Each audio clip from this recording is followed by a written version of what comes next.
సహోదరులకు మాత్రం ఎల్లప్పుడూ పండుగ. ఏదో ఒక 20 కాదు. అందుకు అందరిలాగా మనం ఏం చేయము, నక్షత్రం పెట్టం, కరెంట్లు బల్బులు ఇయ్యం కదా. మందికి చాలామంది అనుకోవచ్చు, ఏంటి క్రిస్మస్ పండుగ అయితే వాళ్ళు ఏంటి అసలు ఏం బెటర్ ఏంటి, ఊతులు కూడా బెటర్ ఏంటి, ఊతులు వెలిగించరేంటి, ఎంతో గంభీరంగా చర్చినంత అలంకరిస్తారేంటి, వీళ్ళు అలంకరించరేంటి, ఎందుకు ఏమైంది కాదు. రోజే మాట ఏముంది, నేడు రక్షకుడు మీ కొరకు పుట్టింది. నేడు ఆ నేడు అనేది దినం ఉండాలి కదా. ఎప్పుడైతే యేసు ప్రభువుని సొంత రక్షకునిగా అంగీకరించావో ఆ రోజే నీకు నిజమైన క్రిస్మస్. అక్కడి నుంచి ఏంటి, రోజు పండుగ. ఈ తినటం, పిండి వంటలు తినటం తాగటం కాదు, చికెన్లు బిర్యానీలు ఇవి కాదు కదా. హంగామా చేస్తారు, ఏమీ లేదు కదా. ఏలం పంట కూడా మనకి కొద్దిగా ఉండదు, కానీ జాంకాయ పెట్టి ఏలం పాట పెడతారు. ఈ జాంకాయలో ఎంత పెట్టాము, రేటు ఉన్నాయంట. దీని పాట 10 పైసలు అంటాడు. దాన్ని జాంకాయని ఎంత పడతారో తెలుసా, పోటీ పడి ఇక డ్యాన్సులు వేస్తారు, నాటకాలు వేస్తారు, ఇవన్నీ వేస్తారు, కానీ అదంతా వేడుకలు కానీ కాదు, గందరగోళంగా ఉంటుంది అన్నమాట ఇక్కడ. కాబట్టి క్రైస్తవ గురి విశ్వాసం ఏంటంటే, యేసు ప్రభువును తెలుసు, నేడు పాపులను రక్షించి క్రీస్తు లోకానికి వచ్చాడు. ఈ మాట నమ్మదగింది, పూర్ణాంగీకారానికి నన్ను రక్షించడం కోసం, పాపులను రక్షించడం క్రీస్తు లోకం మనకు వచ్చాడు. లోకమంతా పాపమే, లోకమంతా శరీర స్నేహితులు చెప్పడమే, ఏ విధంగా లేదు, అందరూ పాపం చేసి దేవుడి గురించి మహిమ పొందలేకపోతున్నారు. దీనిలో అనుమానం ఏమలేదు. అయితే ఇప్పుడు ఏంటి, యేసు ప్రభు పాపులను రక్షించడానికి వచ్చాడు. ఇప్పుడు ఏం కావాలి, ఇది మన సొంతం కావాలి. ఎలా సొంతం, నేను పాపిని, నన్ను రక్షించడం కోసం యేసు ప్రభు లోకానికి. నేను పాపిని ఎవరు ఒప్పుకుంటారా, ఎవరు ఒప్పుకోరు. నేను పాపిని, పాప చేస్తే ఎవరైనా ఒప్పుకుంటారా? దొంగవి, వ్యభిచారివి, మోసగాడివి, తిరుగుబోతువి, తాగుబోతుంటే ఒప్పుకుంటారు ఎవరైనా? నువ్వు గయ్యని గప్పటి ఒప్పుకుంటారా? ఒప్పుకోరు. అయితే ఒక రోజున దేవుని వాక్యం ద్వారా నువ్వు ఒప్పించబడతావు. నేను సునీతి పరి, నేను చిన్నప్పటి నుంచి బాగున్నాను, నాకెందుకు రక్షణ, మారు మనసు నాకెందుకు, అలా వాడి దొంగలకి, వ్యభిచారులకి, మా ఎవరైనా జోదగారికి వాళ్ళకని మారు మనసు, నాకెందుకు మారు మనసు అనుకున్నాను. ఒకరోజు వాక్యం హెచ్చరిక చేసింది. అజ్ఞాన కాలంలో దేవుడు చూచున్నట్టుగా ఉంటాడు. ఇప్పుడైతే అందరూ మారు మనసు పొందవలన మనుషు ఆగినప్పుడు అతిక్రమిస్తే పాపం చేస్తే మతానికి వెళ్ళిపోవాలి. జాగ్రత్త అన్నాడు. ఇది నా మీద పని చేసింది. నేను ఏదో మంచి అనుకున్నాను, అది నేను కూడా పాపినా. అప్పుడు అర్థమైంది నేను పాపినా. అప్పటి వరకు నాకు నేను పాపినా అన్నట్టు. కొన్నాళ్ళు అలాగా జాపి చేసి వచ్చాను. ఒక రోజు నా భయంకరంగా అనమాట, ఆ భయంకరమైనటువంటి పరిస్థితిని చూపించాను. ఆ రోజున ఒప్పుకున్నాను, నేను యేసు ప్రభువా నేను పాపిని అయ్యా, నీ రక్తంలో నా ప్రతి పాపాన్ని ఇక్కడ బిడ్డగా చేసుకున్నా. పాపాన్ని గుర్తించడు దేవుని వాక్యం ద్వారా. నువ్వు పాపాన్ని నీకు అర్థమైనప్పుడు లోపడు ఇదే చూపు. ఇంకా సులభంగా మీకు అర్థం కావాలంటే, ఇప్పుడు నన్ను కోట ఉంది కదా, ఊళ్ళో కోట ఉంది కదా, అందరి దగ్గర మీ దగ్గర కార్డు ఉంటాయి. ఇప్పుడు అక్కడ కోట, మన దగ్గర కార్డు. ఇప్పుడు అది మనకి ఎప్పుడు వస్తుంది, కోటాల బియ్యమో, పప్పు, నూనె, లేకపోతే చక్కెర, ఇవన్నీ ఎప్పుడు వస్తాయి, మనం పోయి తెచ్చుకోండి. ఏమన్నా అక్కడ పోయి, నా కార్డు నాకు రావాల్సింది ఇవ్వు. ఇప్పుడు రక్షణ కూడా ఈ కోట లాంటిది. ప్రపంచం అందరికీ రక్షణ అనే కోట ఇచ్చాడు దేవుడు. ఆయన చనిపోయి సమాజపడి తిరిగి లేచి మనకు రక్షణ కలుగజేశాడు. ఆ రక్షణ మనం ఏం చేయాలంటే ఎవరితో వాళ్ళు తెచ్చుకోవాలి. ఇంట్లో అన్నం వండితే కొండలో నీకు కొండలో కూడా ఎవరికి, ఇంట్లో అందరికీ. రక్షణ మాత్రం అందరు కాదు, ఒకరికి వస్తే అందరు కాదు, ఎవరికి వాళ్ళది. ఎప్పుడైతే నువ్వు యేసు ప్రభువుని విశ్వాసం ఉంచుతావో అప్పుడే నీకు ఆనందం, రక్షణ వస్తుంది కదా. అంటే మొదటి పత్రిక 1వ అధ్యాయము 9-10 వచనాలు చూడండి. మీరు ఆయనను చూడకపోయినను ఆయన ప్రేమించుతున్నారు, కనులారా చూడలే, విశ్వసించు, విశ్వాసం ఫలితం అనగా ఆత్మరక్షణ పొందుచు చెప్పనశక్యమును మహిమాయుక్తమైన సంతోషం గలవారై. ఎప్పుడైతే నీ పాపం పరిహారం అవుతుంది, ఏసయ్య నేను పాపిని, నీ రక్తంలో నా ప్రతి పాపాన్ని కడగండి, నీ బిడ్డను చేసుకున్నావు, హృదయములకున్నామని నువ్వు అడుగుతావు, పాపం పరిహారం కంగానే అవుతుందట. చెప్పనశక్యమును మహిమాయుక్తమైన సంతోషం. ఆంధ్రప్రదేశ్ కేంద్రంలో 405వ పాట ఉంది, చివరి చరణంలో. అందుకని పదేసి ఆయన రాశాడు, ఇప్పుడు రాశాడు. ఆయన ఏమన్నాడు తెలుసా, కోటయు నాశ్రయమునయ్య గోము దేవుడుండగా ఏటికి ఇంకా వెలవలయు ఎప్పుడు నాకు పండుగ, అభయమేప్పుడు ఆనందమానందమౌగా దేవుడే నాకాశయంబు దివ్యమైన దుర్గము. ఆ మాట చెప్పాడు. ఏంటంటే కోట ఆశ్రయమైన నాకుంటే నాకు ఎప్పుడు పండగే, ఒకరోజు కాదు, 25వ తేదీ కాదు కదా. అందుకనే సామెతలో 15:15 ఒక మాట ఉంది, సంతోష హృదయానికి నిత్యము విందు కలుగును. ఇందాక విన్నాక చెప్పన శక్యమును మహిమాయుతమైన సంతోషం. ఆ సంతోషం హృదయంలోకి వచ్చేసింది. ఈ సంతోషం హృదయంలో ఏంటంటే నిత్యము విందు. But he who is of a very heart as a continual feast అంటాడు. విందు రోజు విందనట. ఏది ఈగా తినటం తాగటం కాదు, అది అది పండుగ ఆయన రాబడింది కదా.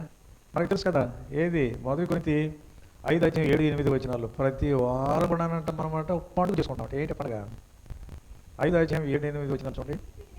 మీరు పులిపిండి లేనివారు కనుక కొత్త మొదటికై ఆ పాతనైన పులిపిండిని తీసి పారవేడి. క్రీస్తును మన పస్కా పశువు బోధించబడ్డాడు. పాతనైన పులిపిండితోనైనను దుర్మార్గయు దుష్టాత్మను పులిపిండితోనైనను కాక నిష్కాపట్యము సత్యమును పులిన రొట్టెతో పండుగ ఆచరిద్దాం. వారం ఏం చేస్తున్నమాట? పండుగ దేంతో? పులిపిండితో కాక ఆడను. నిష్కాపట్యము సత్యమును పులి రొట్టెతో. బల్ల మీద పెడతాం కదా, బల్ల మీద ఏముంటుంది? రొట్టె, ద్రాక్షారసం. ఏంటా రొట్టె? యేసు ప్రభు నీ కొరకై విరవబడిన శరీరం గుర్తు. ఆ రసం ఏంటి? ఆయన నీ కొరకై చిందించిన రక్తం. దాంట్లో నువ్వు పాలు పొందాలి, ఆయనతో సహవాసం చేయాలంటే ఏం చేయాలి? పరీక్ష చేసుకోవాలి. ఏంటి? పులిసిన పిండి కాదు, పులిసిన పిండితో కాదు. పులిసిన పిండి అంటే ముద్దంతా పులి చేస్తా. నువ్వు ముద్ద లాంటి పిండిలాగా ఉన్నప్పుడు చిన్న పులిపిండి తీసుకుపోయి ఏంటి దానిలో ఏం చేస్తుంది? ఇప్పుడు తోడు మీకు అందరూ తెలియాలంటే ఈస్ట్ అనమాట. పాలు ఉన్నాయి, దాంట్లో చేమి వేసామనుకోండి, తోడు పాలు వేసామనుకో ఏమున్నాయి? పులిసిపోతుంది. అలాగే పులిని పొరపడదు. నిష్కాపట్యము సత్యమును పులిని రొట్టెతో, పులిని పిండితో రొట్టెతో మనం ఏం చేస్తామంట? పండుగ. అది విశ్వాసుల పండుగ. వారము పండుగ, నిత్యము పండుగ. అది హెచ్చరికను గమనించకుండా ఎంతోమంది ఆశీర్వాదాలు పోగొట్టుకుంటున్నారు. ఆయన చెప్పాడు, ఏంటి? అనాదిగా వస్తున్న క్రిస్మస్ పండుగ క్రీస్తు లేకపోతే దండగ. ఏంటట? క్రీస్తు అనుభవించకపోతే దండగ. ఎప్పటి నుంచి వస్తుంది ఇది? అనాది. తర్వాత పురుగుమారి కడుపు ఎండగా, పొరుగువాడు కడుపు పెట్టంటుందంట. పేదవాళ్ళ కడుపు ఎండిపోయిందంటే ఆకలి అవుతా ఉంది వాళ్ళ కడుపు. ప్రయోజనమేమి? వంటలు వండగా. పిండి వంటలు చేస్తాము. ప్రయోజనమేమి? వంటలు వండగా. పాప మార్గమందు నీవు ఉండగా, పాప మార్గంలో నువ్వు ఉండే అశాంతితో నీ హృదయము మండగా, క్రీస్తు రక్తము చిందించిన మెండుగా నీ హృదయంలో జన్మించాలని నిండుగా. క్రీస్తు రక్తం చిందించాడు, నీ హృదయంలో జన్మించాలని నిండుగా కదా. అంతరిక్షంలోకి చంద్రుని మీదకి వెళ్ళారు చాలామంది. మొట్టమొదటి నీళ్ళు ఆల్మోస్ట్రాంగ్ అని ఆయన అక్కడికి వెళ్ళాడు. అక్కడికి వెళ్ళి ఆయన విశ్వాస చేసుకుని నమ్ముకున్న విశ్వాసి చంద్రుడు కాలు పెట్టేశాడు. కాలు పెట్టిన తర్వాత మొట్టమొదటి తన మాట ఏంటో తెలుసా? హల్లెలూయా అన్నాడు. హల్లెలూయా ఏంటి? హల్లెలూయా హల్లెలూయా అంటారు అర్థం పర్థం లేకుండా. ప్రసంగంలో చూశారు ఇప్పుడు కొంతమంది ఇప్పుడు మాట హల్లెలూయా చెప్పండి హల్లెలూయా అంటారు. దానికి అర్థం అవుతుంది పర్థం అవుతుంది. ఎందుకు హల్లెలూయా? ప్రకటన 19:1 ప్రకటన 19:1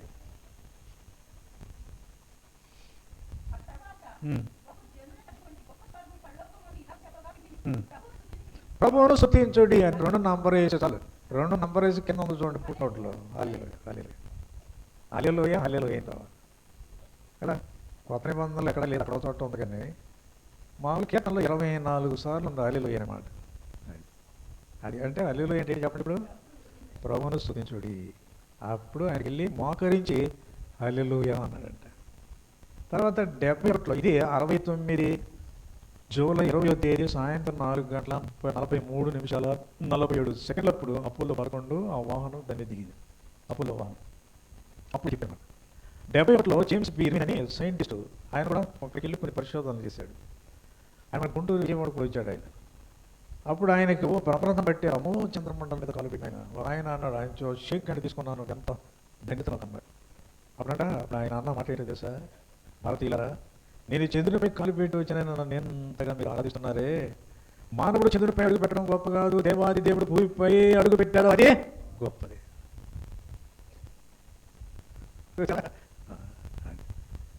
దేవుడు ఎందుకు యేసుప్రభువుని లోకానికి పంపించాడు అంటే, మనం యొక్క గొప్ప అవసరం చదువుగానే అయినట్టయితే పండితుడు పంపించేవాడు. మన గొప్ప అవసరం డబ్బుగానైతే ఏమైనా పంపించేవాడు, ధనవంతుడు లేకపోతే కట్టలు డబ్బులు పంపించేవాడు. కదా. ఏ దేశానికి సంబంధించిన కట్టలు ఆ దేశానికి సంబంధించిన కట్టలు పంపించి ఉండేవాడు. మనకు భవనాలు కానీ అవసరం అయితే మంచి ఇంజనీర్ పంపించి కట్టలు ఎవరైనా డబ్బు ఇస్తారేవాడు కదా.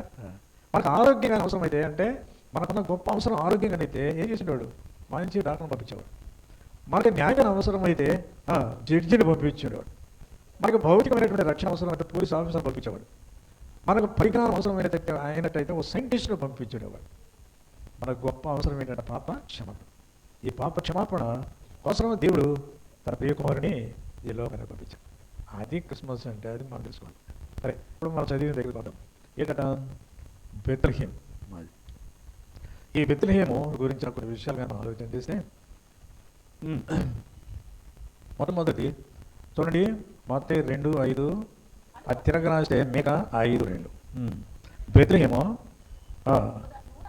యోధా దేశ బెత్లెహేమా, నీవు యోధా ప్రధానంలో ఎంత మాత్రం అల్పమైనదని కావు, ఇశ్రాయేలును ఏలున్న ప్రజలను పరిపాలించు అధిపతి నీలో నుండి వచ్చును. నువ్వు అల్పమైన దానివి కావని రాబడింది కదా.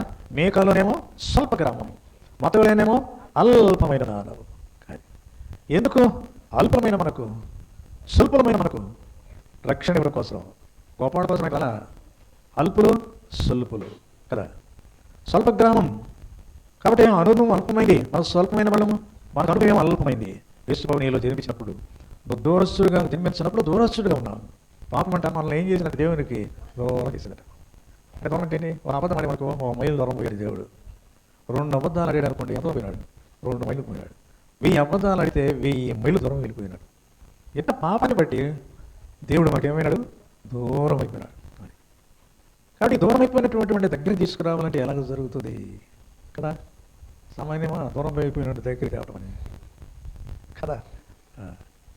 ఆయన దూరమైన మనలో. అందుకనే ఎఫెసీ 2:13 చూడండి. ఎఫెసీ పత్రిక 2:13 అవుతుంది. ఎఫెసీ 2:13. ఆయనను మీరు దూరస్తులైన మీరు ఇప్పుడు క్రీస్తు యేసునందు, క్రీస్తు రక్తం వల్ల ఆయన జన్మించడంతో సరిపోలా, బాల యేసు పూజేస్తే సరిపోలా. ఆ బాల యేసు పెద్దబడినాడు, యవనస్తుడైనాడు, 30 సంవత్సరాలు ఇంట్లో ఉన్నాడు, 3.5 సంవత్సరాలు పరిచయం చేసి చివరిలో నా పాప నిమిత్తమై శిలువ మరణం పొంది రక్తమును కార్చాడు. ఆ రక్తం ఏం చేసిందంట, దూరస్తులమైన మనలను సమీపస్తులు చేసింది. దేవుడు అంట అన్నం తిన్నా చెప్పారు కదా. ఆకాశం ఎంత దూరం ఉంది, ఇందాక చెప్పాను అదే, దానికి పెద్దగా చెప్పింది. ఆకాశం ఎంత దూరం ఉంది, కోట్లు కోట్లు కోట్లు కోట్లు కోట్లు అనంత కోట్ల దూరంలో ఉంది. ఏది, ఇది కింద ఆకాశమే. మత్స్యాకాశం ఇంకోటి ఉంది, 3వ ఆకాశంలో ఉంటాడు దేవుడు. అంత దూరం మనం ప్రయాణమై వెళ్ళాలంటే, దేవుడి దగ్గరికి వెళ్ళాలంటే మానవుల కోసం రాకెట్లో పట్ట 6 నెలలు పట్టింది. మన వాళ్ళు ఎక్కడికి, చంద్రమండలానికి వెళ్తారు రాకెట్లు వెళ్తే. ఇప్పుడు చెప్పాను కదా, ఏది కాంతి వేగంతో ప్రయాణం చేశారట. కొన్ని నక్షత్రాల దగ్గర నుంచి కిందకి ఎంతవరకు కాంతి చేరలేదట భూమి మీదకి. మరి ఎంత దూరం చూడండి. దేవుడు ఈ ఆకాశం, పైన మత్స్యాకాశం ఉంది, పైన ఉన్నతమైన పరిశుద్ధ స్థలంలో ఆయన ఉంటాడు. ఆయనకి మాకు ఎంత దూరం చెప్పండి. ఆయన దగ్గర మనం పోవాలంటే మన వల్ల కాదు. మన దేశంలో ఏం చెప్పండి, అదే దేవుడి దగ్గర పోవాలంటే ఒక టెంకాయో పువ్వులో లేకపోతే తట్టికాయో లేకపోతే ఏదో కాయ తీసుకెళ్తాం. మధ్యలో ఎవడున్నాడు, ఒక మధ్యలో ఉన్నాడు, ఎవడు దుఃఖ వేసుకుంటాం. అప్పుడు ఆయన ఏం చేస్తాడు, దాన్ని కొట్టి సగం ఆయన తీసుకొని మనకు సగం ఇస్తాడు. లేకపోతే 2 అరటిపండు పెడతాడు, ఒక అరటిపండు నీకు ఇస్తాడు. అక్కడ దానికి వెళ్తానికి కూడా మనకి ఎవరికి అర్హత, ఆయన ముట్టుకోవడానికి నీకు అర్హత లేదు. ఆ విగ్రహం పక్కన అది ఏదైనా సరే. అటువంటి అనర్హులం మనం దేవుడి దగ్గర తెలియాలంటే, అది దేవుడు కాదు, తలసారి. కాబట్టి పాపముతో మానవుడు దేవుడి దగ్గర చేరాలి. అందుకని అనంతుడైన దేవుడు ఏ రావాల్సి వచ్చిందట, కిందకి దిగి రావాల్సి వచ్చింది. మనం ఎదుగు చేరుకోలేము, అంత దూరంలో ఉన్నవాడు దగ్గరికి మనం వెళ్ళాలని మన వల్ల అవుతుందా, వల్ల కాదు. మన పాపమే అంత దూరం చేసేది. కాబట్టి ఇది వల్ల కాదు, వల్ల కానందువల్ల ఆయనే మన దగ్గరికి. దేవుడు ఆత్మస్వరూపి, దేవుడు ఆత్మ కదా. మరి ఆత్మస్వరూపిని మనం అర్థం చేసుకుంటే మన వల్ల కాదు కదా. పాపాన్ని బట్టి ఆత్మ కూడా చచ్చిపోయింది. అందుకని ఏం చేసి వచ్చిందట, మనలాగా శరీరాన్ని ధరించుకోవడానికి. మనం తెలియగలమే. ఇప్పుడు చీమలు ఉన్నాయి, వరలోసగా పదం ఉంటే చీమలు కదా. ఆ చీమల్ని కాలు దగ్గర చెదిరిపోయిన అనుకోండి. ఆ చీమల్ని ఒక వరసలో పెట్టాలంటే ఎవరి వల్ల అవుతుందా, ఎవరు కాదు. ఏ చీమలు రండి, వరస రండి అంటే వస్తాయి, రాదు. ఎందుకు, చీమ స్వభావం వేరు, మన స్వభావం వేరు కదా. అందుకని ఒక చీమ వచ్చింది అనుకోండి, రండి అనగానే అవుతాయి. ఇప్పుడు ఎవరు కావాల్సి వచ్చింది చెప్పండి, ఈ చీమలు నడిపించడానికి ఓ చీమ కావాలి. అందుకు ఆయన శరీరాన్ని ధరించుకొని వచ్చింది. అర్థం కల అల్పులము స్వల్పులం అనమాట కదా. ఇప్పుడు క్రీస్తును కలిగిన అనుభవం ద్వారా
మనమేమైనా సమీపస్తులమైన కదా.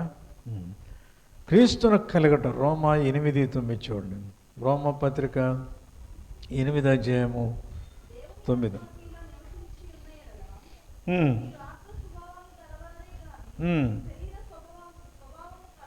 కాబట్టి క్రీస్తును కలిగిన తర్వాత మనకి స్వల్పుల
కదా.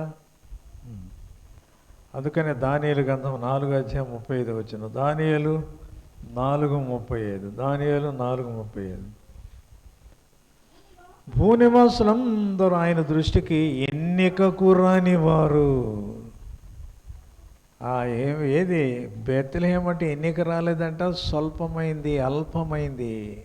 మనం కూడా ఆ బెత్లెహేమే లాంటి వాళ్ళం. అందుకు బెత్లెహేముని ఎంచుకుంది, బెత్లెహేము పేరు పెట్టింది అందుకు. ఆ బెత్లెహేము లాంటి వాళ్ళం కాబట్టి మనము అదన్నమాట మనకు వచ్చింది కదా. అదే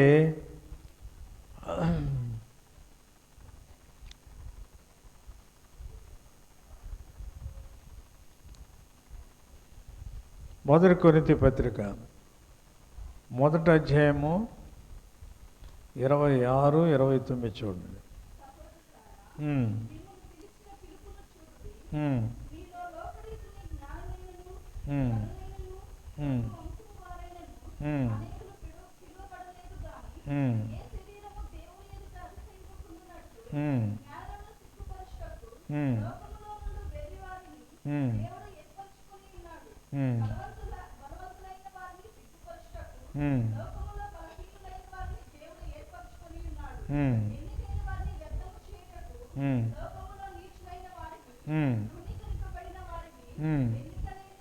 ఉమ్, ఉమ్, ఉమ్, అది చాలు. ఇప్పుడు అక్కడ ఒక కొన్ని మాటలు ఉదహరించబడినాయి. మొట్టమొదటి ఏంటంట, మనం ఎలాంటి వాళ్ళము, ఆ? ఎలాంటి వాళ్ళం, ఆ, అక్కడ అల్పం సరేలే, ఇక్కడ చదివిన దానిలో ఏంటి మొట్టమొదటి చూడండి అక్కడ 1:26 నుంచి, కొరింథీ పత్రిక 1:24 నుంచి. ఉమ్, ఆ, కాబట్టి మొట్టమొదటి ఏంటంట, లోకములో ఇర్రేళ్ళు కదా. తర్వాత ఏంటంటే బలహీనులు. తర్వాత ఎవరట, నీచులైన వారు, తృణీకర రెంచబడిన వారు, ఎన్నిక లేనివారు. అది ఆనాడు బెత్లెహేము ఎలాంటిదో ఈనాడు మనం కూడా అలాంటివాడు కదా. మనల్ని ఎన్నిక చేసుకోవటానికి, ఎంచుకోవటానికి, మనం ఏం అతిశయపడటానికి ఏం లేదు. వెర్రోళ్ళం మనం కదా, బలహీనం మనం కదా, నీచులైన వాళ్ళము, తృణీకరించబడిన వాళ్ళం, ఎన్నిక లేని వారిని అంట దేవుడు ఏం చేసుకున్నాడంట, ఏర్పరచుకున్నాడు. అది స్వల్ప గ్రామమైనా దాన్ని ఎంచుకున్నాడు, ఎన్నిక చేసుకున్నాడు. స్వల్పులం అల్పులమైన మనలను కూడా దేవుడు ఎంచుకున్నాడు కదా. అది అందును బట్టి మనం దేవుణ్ణి ఎంతగానో స్తుతించి ఆయన మహిమపరిచే వరంగా ఉండాలి అని. ఆ రెండో దానికి రండి. బెత్లెహేము ఏమైందట, ఆరాధన స్థలంగా మారింది కదా. బెత్లెహేములోకి వచ్చి ఏం చేశారట, ఆరాధన చేశారు కదా. వాళ్ళు దేవుణ్ణి మొట్టమొదటి ఏంటి, గొర్రెల కాపర్లు దేవుణ్ణి ఏం చేశారట, ఆరాధన చేశారట. ఆరాధన స్థలం కదా. రండి, పోదాం రండి, యేసయ్యను చూద్దాం రండి, ఆయన కలుసుకుందాం రండి. వాళ్ళు దూతలు చెప్పారు ఏమని, ప్రభువును వాడు చుట్టూ ప్రకాశించిందంట. భయపడకుడు, ఇదిగో ప్రజలందరూ కలగబో మా సువర్తమానం నేను మీకు తెలియజేస్తూ, దావీదు పట్టణంలో మిచ్చుకుడు మీ కొరకు పుట్టి ప్రభు అయిన క్రీస్తు అని చెప్పి సూచనలు చెప్పగానే వెంటనే పరలోక సైన్య సమూహము ఆ దూతలతో కూడా ఉండి సర్వోన్నతమైన స్థలంలో దేవునికి మహిమానికి ఇష్టమైన మనుషులకు సమాధానమని తెలియజేసి స్తోత్రం చేస్తున్నారట. దానిలో వీడు కూడా కలిశారు కదా. రండి 15వ వచనం. మనము బెత్లెహేమునకు వెళ్ళి చూతము రండి అని ఒకడు త్వరగా వెళ్ళి మరియను యోసేపును తొట్టిలో పడుకున్న శిశువును చూచిరు. వారు చూచి శిశువును తమతో చెప్పడిన మాటలు ప్రచురం చేసిరి. తమతో చెప్పిన సంగతులు విన్న వారందరూ ఏమైనట్ట, మికిలి ఆశ్చర్యపడి. బెత్లెహేముకు వెళ్ళి చూతము. ఎవరు చూశారు, తొట్టి ఉంది, సత్రం ఉంది, పాక ఉంది, మరియమ్మ ఉంది, యోసేపు ఉన్నాడు. ఎవరు చూశాడు, శిశువును చూశారు కదా. కాబట్టి రండి చూద్దాం. అక్కడ ఏముందట, ఆరాధన. అది అప్పుడు కన్నవాటికి వచ్చి దేవుని మహిమపరచుతూ స్తోత్రము చేయుచున్నారు. కాబట్టి అక్కడ ఏముందట, దేవుని ఆరాధన. క్రీస్తు ప్రభు హేరోదు ఇంట్లో జన్మించలా. ఎక్కడ జన్మించాడు, హేరోదు అంటే సగం యూదుడు, సగము ఏంటంట, సగం యూదుడని ఉంది, సగం ఏమో అన్యుడు. అది ఈ దినాల్లో కొంతమంది సగం హృదయాన్ని దేవునికి, సగం లోకానికి ఇస్తారు కదా. సగం దేవుడికి, సగం లోకానికి. ఇప్పుడు గుండె మీద చేసుకున్న చాలామంది నిన్న ఎంతమంది చీరలు తెచ్చుకున్నారు. సిగ్గులే మీకు. ఎక్కడికి వెళ్ళి కొండముదలో గుడి ప్రతిష్ఠ జరిగింది. చాటుకు పోయిన వాళ్ళు కొంతమంది, పబ్లిక్ పోయిన వాళ్ళు కొంతమంది, పొద్దుకు పోయిన వాళ్ళు కొంతమంది, ఎవరు కనపడకుండా తోడు చేసుకొని కొంతమంది, ఒంటరిగా ఎవరు కనపడకుండా పోయారు. వీళ్ళందరూ సగం క్రైస్తవులు కాదు, ఏ రోజులు.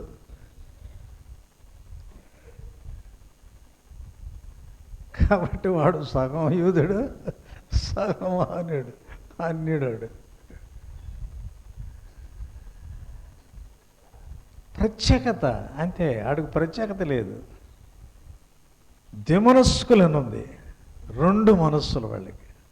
అటు కావాలి, ఇటు కావాలి, అది కావాలి, ఇది కావాలి కదా. వీళ్ళనంట దేవుడు ఏం చేస్తాను అన్నాడు. 119 కీర్తన 113 వచ్చిన చదవండి. 113. అక్కడ కాయలు తెచ్చుకొని ఉండొచ్చు, వాళ్ళు ఏది సంచులు ఇచ్చి ఉండొచ్చు, అవి కూడా తెచ్చుకొని ఉంటారు. అక్కడ అన్య సంబంధమైనది కూడా తెచ్చుకొని ఉండొచ్చు. కొంతమంది అంటే మేము ఊరగా పోయి చూసి వచ్చాము అంటారు. చూసి ఒకటని చేస్తే ఒకట.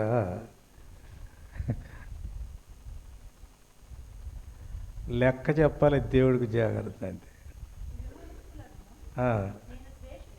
చెప్పండి ఈ మాట, ద్విమనస్కులను నేను ద్వేషించుచున్నాను. ఏ రోజులనంట దేవుడు ఏం చేస్తాడంట, ద్విమనస్కుల్ని ద్వేషిస్తాడు. అది ఇది అనుకుంటున్నావే, 2 పడమల మీద కాలు పెట్టు, ఏమవుతావు?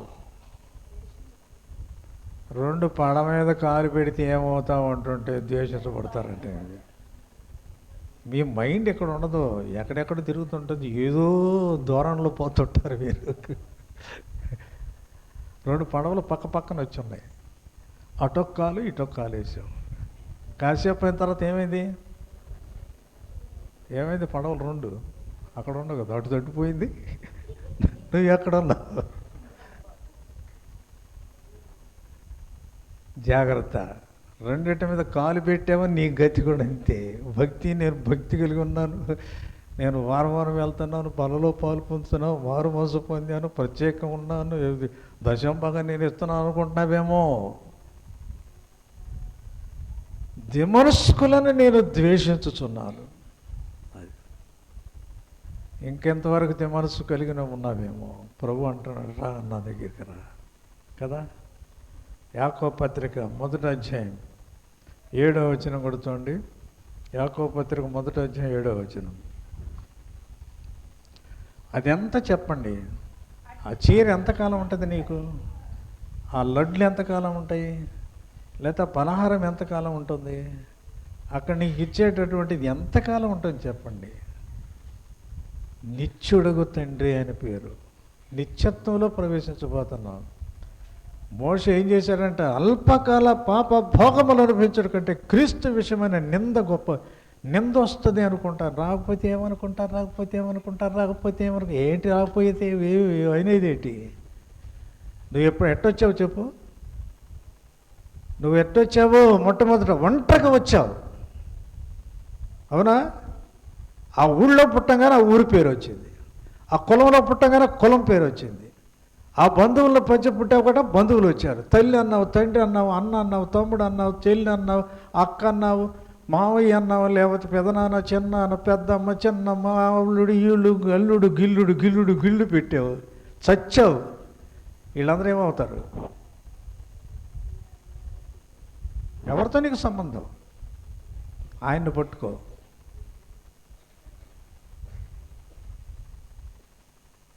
నువ్వు ప్రభువుని నమ్ముకున్నావు, 5 ఎకరాల పొలం రాసి ఇచ్చారంట ఒక అమ్మాయికి. నువ్వు ప్రభువుని నమ్ముకున్నావు, వదులుకుంటే 5 ఎకరాలు, లేకపోతే నీకు 5 ఎకరాలు ఇవ్వను అన్నాడంట తండ్రి. ఆయన ఏమనుకున్నాడంటే, ఏదో బెదురు పెడితే ఉప్పు ఉంటుందిలే, లోపడుతుందిలే అనుకున్నాడు ఆయన. 2 పిల్లలు, ఓ సంక పిల్లాడు, ఒకడేమో నడిచే పిల్లాడు. వర్షం పడుతుందంట, తెచ్చుకో అగ్రిమెంట్ రాసిస్తానంది. తీసుకో 5 ఎకరాలు, నాకేం అక్కర్లా, వేస్తే కావాలి నాకు. అది ఆసాపు ఏమన్నాడు 73వ కీర్తన 25వ వచనంలో, ఆకాశమందు నీ ఉండగా లోకములో నాకేది అక్కర్లేదు. ఆకాశం నువ్వు ఉన్నప్పుడు లోకంలో నాకు ఏది అక్కర్లేదు. జాగ్రత్త, ప్రభువును కలిగి పట్టుకో అంతే. ఆ 7వ వచనం చదవండి. ఏంటి ఎవడంట అట్టి మనుషుడు అంటే? ఏ మనుషుడు? పైన ఉంది ఏంటి? మీలో ఎవరికైనా ఎవరికైనా జ్ఞానం ఉన్నట్టయితే అది దేవుని అది అతనికి అనుగ్రహించబడు. అతడు ఏమాత్రము సందేహింపక విశ్వాసము తడగబలెను. సందేహించేవాడు గాలితో రేపబడి ఎగిరిపడు సముద్ర తరంగమును పడి ఉండును. అట్టివాడు ద్యమనస్కుడై తన సమస్త మార్గములైన ఆశ్చర్యుడు కనుక ప్రభువు వలన తనకేమైనా దొరుకునైనా ప్రభువు వలన నీకేమో దొరుకుతుందని తలంచుకోబాకు. ద్యమనస్కురాలా. అట్టి మనుష్యుడు ద్యమనస్కుడై తన సమస్త మార్గముల ఆశ్చర్యుడు కనుక ప్రభు వలన తనకేమైనా దొరుకునేది తలంచుకు. నీకెందుకు దొరకట్లేదు? ఏదో వస్తున్నా పోతున్నావు అంతే. ఏ రోజు గుణ లక్షణాలు కదా. కాబట్టి సగం హృదయం దేవునికి, సగం లోకానికి. ఇటువాడు ద్యమనస్కులు. 4:8 కొడుతుండే యాకోబు పత్రిక.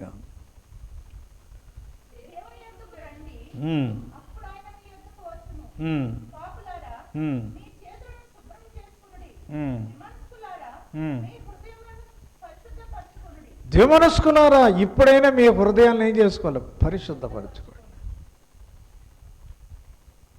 దేవుని సగం అట్ట సగం కదా.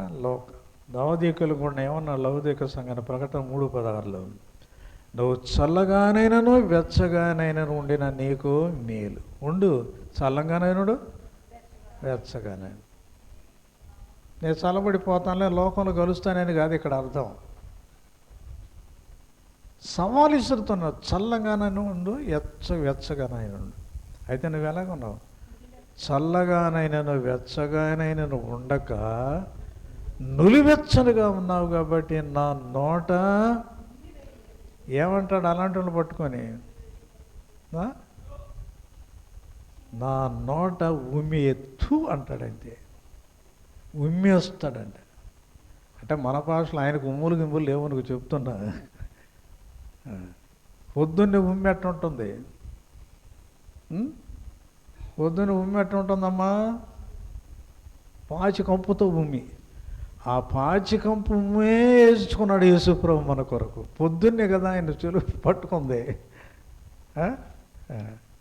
ఉమ్మేశారంతే. రాత్రంతా అటు తిప్పారు. తెల్లవారి పొద్దున్న తర్వాత కిరీటం పెట్టేసేసి, ముళ్ళ కిరీటం పెట్టేసి ఏం చేశారట? ఒరేయ్ అని ఉమ్మేశారు. బుళక్క నుంపేశారు. ఆ పాచి కంపుతో ఉన్నటువంటి. ఎందుకు? నువ్వు ద్విమనస్సు కలిగి ఉన్నావు. ఆ ద్విమనస్కత్వాన్ని తొలగించడం కోసం యేసయ్య ఏం చేశారు? ఉమ్మేయించుకున్నాడు. నువ్వు వెచ్చగానైనా చల్లగానైనా ఉండవు, నిలువెచ్చని స్థితిలో ఉన్నావు. దానికి అమ్ముడు పోయావు నువ్వు అంతే. తీరి తెచ్చుకున్నావంటే సైతానికి అమ్ముడు పోయినావు అంతే. అక్కడ ఏమైనా తెచ్చుకున్నావంటే అమ్ముడు పోయినావు అంతే. అక్కడ పోయి తొంగి చూసినా సరే దేవుడికి అమ్ముడు పోయినావు అంతే. ఇప్పుడైనా ప్రభు దగ్గర ఒప్పుకో. అయ్యా నేను పొరపాటు చేశాను, నన్ను క్షమించయ్యా. ఈనాడు అనేక సంఘాలు లౌదీకులు ఉన్నాయి. సంఘము జీవము గలదేనిగా సత్యమునకు స్తంభము ఆధారమని ఉంది. సంఘం ఎలాంటిదంటే జీవము గల సంఘం. అది చచ్చింది కాదు, చచ్చిన స్థితిలో ఉన్న సంఘం కాదు, జీవము గల దేవుని సంఘం. అందుకని ప్రియులారా, అట్టి జీవము కలిగిన సంఘంలో జీవిస్తున్న వ్యక్తిగా ఉన్నావా? ఏ రోజున గురించి ఏమన్నాడు తెలుసా? యేసుప్రభు అన్నాడు ఏ రోజున గురించి. లోకాసు వార్త 13:32. లోకాసు వార్త 13:32 చూడండి. ఆ నక్కతో ఇలాగ చెప్పు. ఏ రోజున పట్టుకొని ఏమన్నాడు? నువ్వు కూడా ఎవరవి? ఇప్పుడు దెమ్మనసు కలిగి ఉంటే నువ్వు కూడా ఎవరవి? ఏ రోజు లక్షణాలు ఉంటే కూడా నువ్వెవరవి? నక్క జిత్తులు అంతే. నక్క దేనికి పేరు? జిత్తులకు పేరు. తాబేలులాగా తప్పించుకోవాలి మనం. తాబేలు తప్పించుకుందంట. ఏంట ఎప్పుడు? ఓసారి అంట నక్క కంట తాబేలు దొరికిందంట. లోపల ముడుచుకుపోతే తాబేలుకి ఏముంటుంది చూసారు? తాబేలు ఎప్పుడు పైన పెంకు టెక్ ఉంటుందన్నమాట. అది నువ్వు ఎంత పగలగొట్టు పగలుతుంది. తిందామని ప్రయత్నం చేస్తే దానివల్ల కాల. అప్పుడు అడిగింది, ఏంటి ఎంత గట్టుకున్నావు అంటే, అప్పుడు తాబేలు అందట, ఏం లేదు, నేను నానాలి కదా, నానితే కదా మెత్తగా ఉండేది, అందుకని ఏం చేయాలి నన్ను నీళ్ళల్లో. అమ్మా, నీళ్ళల్లో తీసకపోతే నువ్వు సామాన్యురాలువా అంది. ఇక అప్పుడంట, అట్టయితే నీకు అనుమానం ఉంటే నీకు కాలు పెట్టు, నా మీద కాలు పెట్టి నొక్కు. ఎంత ఉండలే, ఒక గంట నానబెడితే నానతానుంది. అప్పటి కాలు పెట్టిందంట. కాలు పెట్టిన తర్వాత గంట అయిందిగా, చెప్పింది కదా గంట. ఏం తాపేలా నానేవా? అంతా నానేను, కానీ నువ్వు కాలు పెట్టిన దగ్గర ఇదేం చేసింది, కాలు మార్చి దీని ఇటు పెడదాం అనుకుంది. ఇటు పెడదాం అనుకునేటప్పుడు ఏమైంది, బుడింగిన. అప్పుడు అన్నదట, ఏంటి నక్క జీతులు నా దగ్గర ఉంటే తప్పించుకొని పోయావు కదే, తాయిపెట్టి బుర్రా అన్నాడంట. నక్క చిత్తులు లోకంలో ఉన్నాయి, మనం తప్పించుకోవాలి తాబేలాగా. అందుకని ఏ రోజున పట్టుకొని ఆ నక్కతో ఇలాగా చెప్పి, ఈ దినాల్లో అనేక మంది క్రైస్తవులు భక్తి నేర్చుకోవట్లేదు, కానీ ఏం నేర్చుకుంటున్నాడు, యుక్తి, కుయుక్తి, జిత్తులు. నిజమైన భక్తి ఉండదు, నిజమైన కుయుక్తులు ఉంటున్నాయి. ఇది దేవుడు అనుసరించేది, దేవుడు ఒప్పుకునేది కాదు. అటు వారి జీవితంలో ప్రభు చూడలేదు. వాళ్ళు నరకమునకు, మత్తయి సువార్త 25:41లో, శపించబడిన వారలారా, నన్ను విడిచి అపవాదికి నేమో అని దూతలకు సిద్ధపరిచిన నిత్యాగ్నిలోనికి పొండి. తర్వాత బెత్లెహేములో ప్రభు జన్మించడం వల్ల జ్ఞానులకు ప్రభు ఆరాధించడానికి దూర ప్రాంతం నుంచి వచ్చారు. వారు వాడికి పేర్లు చాలామందికి తెలియదు. వాడు తెలిసిన వాళ్ళకి రాసుకుంటారు. కాస్పర్ అనే బైబిల్ లేదు. కాస్పర్ ఒక జ్ఞాని పేరు. మిల్కీ జోరు అనేటటువంటి ఆయన రెండోవాడు. బెల్తెజారు అనేటటువంటి వాడు మూడోవాడు. ముగ్గురు. ఇంకో 4 ఆయన ఉన్నాడని కూడా చెప్తారు కొంతమంది కదా. అయితే నలుగురు అనేటటువంటిది దాన్ని ఏం పెద్ద మనం అనుకోపనిలేదు, కానీ నలుగురు జ్ఞానులు అని కూడా అంటారు. అది కాబట్టి ఆ నలుగురిలో ఒక ఆయనంట చివరికంట ఏదో కొంత మధ్యలోనంట కొంత ఏదో అడ్డం వచ్చిందట. వీళ్ళేమో నలుగురు బయలుదేరారట. అది కథ చెప్తారు మామూలుగా. నలుగురు బయలుదేరారట, కానీ నలుగురు బయలుదేరిన తర్వాత మధ్యలో ఇతను వచ్చేటప్పటికంట కొన్ని కానుకలు తీసుకొని బయలుదేరాడంట. కానుకలు తీసుకొని బయలుదేరితే అతనికంట మధ్యలో ఇంకొకరెవరో అడ్డం వచ్చారట. ఇంకెవరు అడ్డం వచ్చేటప్పటికంట అవి కొంత ఇచ్చారు. కొంత దూరం వచ్చేటప్పటికంట మళ్ళానంట ఒక అమ్మాయి వచ్చేసేసి, నేను ఇదైపోయినని చెప్పేసి ఆ అమ్మాయి వస్తేనో ఆ అమ్మాయికి సహాయం చేశాడంట. ఈ తర్వాత అంట కొంత దూరం పోయేటప్పటికంట తను ఒంటి అంట చచ్చిపోయిందంట. ఆ ఒంటినంట మళ్ళా ఏం చేశాడంటే, ఇంకా వాళ్ళు వెళ్ళి మళ్ళీ ఇంకొక ఒంటిని కొనుక్కొని మళ్ళీ ప్రయాణం వచ్చేటప్పటికి చివరికి యేసు ప్రభువు అంట శిలువ మీద మోసుకెళ్తున్నారంట. అంటే అన్నాడు పట్టింది 31 సంవత్సరం, 32 ఏళ్ళు కదా, 33 ఏళ్ళు యేసు ప్రభు శిలువ వేయబడినప్పటికి. ఇప్పుడు 2 ఏళ్ళు తర్వాత కదా వాళ్ళు 2 ఏళ్ళకి చేరారు యేసు ప్రభు బెత్లెహేములో కలుసుకోలేళ్ళు. యేసు ఉన్న ఇంటిలోనికి వచ్చారని వాక్యం చెబుతుంది. 2 ఏళ్ల వయసు కనబడి అప్పుడు ఆయన శిలువ మీద అంట ఇదిగా వచ్చాడంట, మోసుకెళ్తున్నారంట. ఆ టైంలో కూడా అన్నమాట ఒక అమ్మాయి ఏదో బాధపడి పడిపోయిందంట. ఆ అమ్మాయికి ఏదో సహాయం చేద్దాం అటు వెళ్ళేటప్పుడు చీర చివరికంట శిలువ మీద ఉండిపోయినాడు. కలుసుకుందామని ఎంత ప్రయత్నం చేసినా వాళ్ళలేదు అని చెప్తారనమాట. ఇది చరిత్ర చెప్తుంది. అది 4వ వాడు ఆర్టబాన్ అంటారు. అది కాస్పరు, మెల్కియారు, బెల్తెజారు, ఆర్టబాన్ అనేటువంటి వాడు. కాబట్టి యేసుప్రభు ఎందుకు వచ్చిందంటే ఒక ఆయన చెప్పాడు, Jesus came to save the last and the least అన్నాడు. లాస్ట్ అంటే తప్పిపోయిన వాళ్ళని, లాస్ట్ అంటే కడపటి వాళ్ళని, నీచులు, తృణీకరించబడిన వాళ్ళు, లీస్ట్ అంటే స్వల్పమైన వాళ్ళు. అది బెత్లెహేం అంటే ఏంటి చెప్పండి? తప్పిపోయినా, చెప్పండి, తప్పిపోయినా, కడపటి, స్వల్పమైన వారిని రక్షించుటకు యేసు ప్రభు బెత్లెహేములో జన్మించాడు. అది మనం తెలుసుకోవాలండి కదా.